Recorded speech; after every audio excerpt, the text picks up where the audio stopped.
few lessons that I thought I must flag as far as Operation Sindoor is concerned.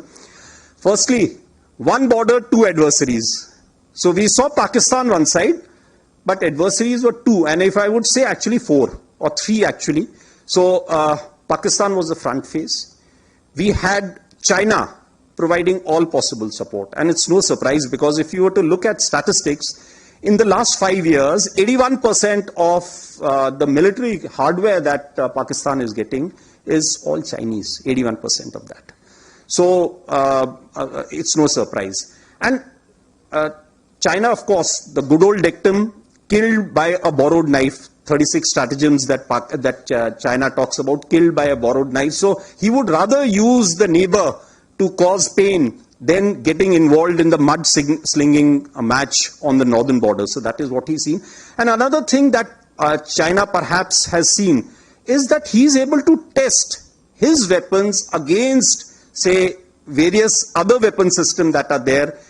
It's like a live lab which is available to him. So it's a good, that is what is something we have to be very, very cognizant about. Again, Turkey also played a very important role in providing the type of support that was there. Bayraktar, of course, he's been giving from before. We saw numerous other drones also coming in, landing in the face of war, during the war, along with trained sort of individuals who were there. The next important lesson is the importance of C4ISR and civil military fusion. There is a lot to be done as far as this domain is concerned. When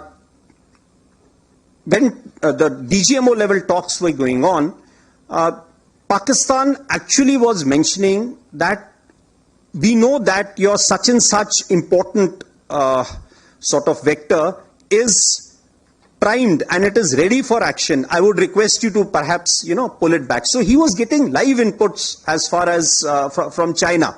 So that is one place we really need to move fast and take appropriate action. I talked about electronic warfare, and need for robust air defense system is something, again, our population centers also need to be protected. Of course, as far as the other, we do not have the luxury like, we would have been seeing the way Israel, they have the Iron Dome and a number of other air defense features that they have. We do not have a luxury because our country is vast.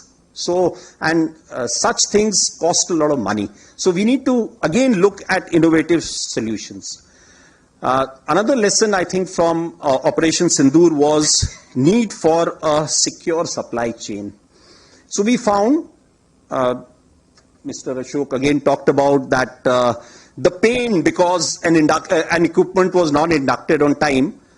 He was looking at it from the industry point of view, but I was looking at it from a military perspective, that an equipment which was supposed to get in by, say, January or last October, November, was not available to us. And in the face, and when on 22nd of the previous month, that is April, when all this happened, and when I actually addressed, I don't know, some of you may be there, when I addressed the drone manufacturers, that how many of you can, provide the equipment that you're supposed to in the stipulated time.